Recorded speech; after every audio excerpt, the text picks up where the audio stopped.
Selamat datang di sesi Selaman Mendalam kita. Oke, kali ini kita mau lihat satu teks renungan pagi nih yang ada bagikan. Judulnya Saksi Internal Rohani. Fokusnya agak unik ya, tentang kepastian iman.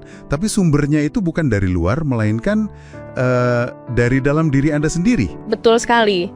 Ya, renungan semacam ini kan biasanya memang tujuannya untuk kasih perspektif spiritual singkat ya. Nah, pijakannya itu kuat ada di ayat Alkitab. Di 1 Yohanes 5 ayat 10a bunyinya, "Barang siapa percaya kepada Anak Allah, ia mempunyai kesaksian itu di dalam dirinya." Ayat ini nih yang jadi semacam fondasi argumennya. Oke. Mari kita coba bongkar sedikit ya. Apa sih sebenarnya maksudnya kesaksian di dalam diri ini, menurut bacaan ini? Dan gimana konsepnya dijelaskan?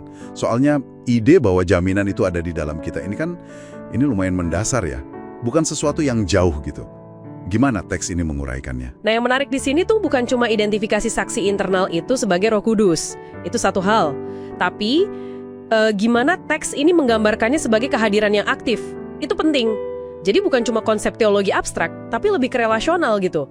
Sesuatu yang dialami secara personal. Teksnya pakai istilah berdiam. Berdiam. Jadi bukan keyakinan pasif aja ya, tapi ada saksi yang aktif gitu di dalam. Terus apa persisnya yang dilakukan saksi internal ini? Kata renungan itu gimana? Gini, renungannya menggambarkan dia itu sebagai sosok yang terus-menerus membisikkan kebenaran. Contohnya juga dikasih lumayan konkret. Pesan kayak, engkau adalah anak Allah, terus engkau sudah diampuni.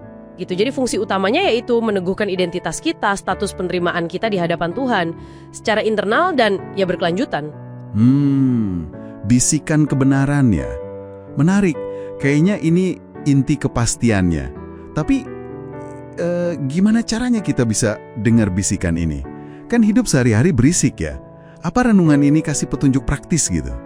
Tepat sekali. Nah, disinilah renungannya jadi sangat aplikatif. Anda itu diajak untuk hening sejenak.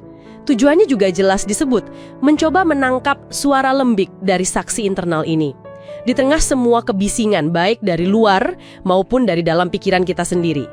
Ini langsung menghubungkan konsep spiritual tadi dengan ya semacam latihan kesadaran personal. Walaupun ya tentu muncul pertanyaan penting, gimana cara bedain suara ini dari pikiran atau emosi kita yang lain kan? Itu tantangan tersendiri yang mungkin tersirat di sana. Iya benar juga. Dan ajakan buat hening ini diperkuat lagi ya.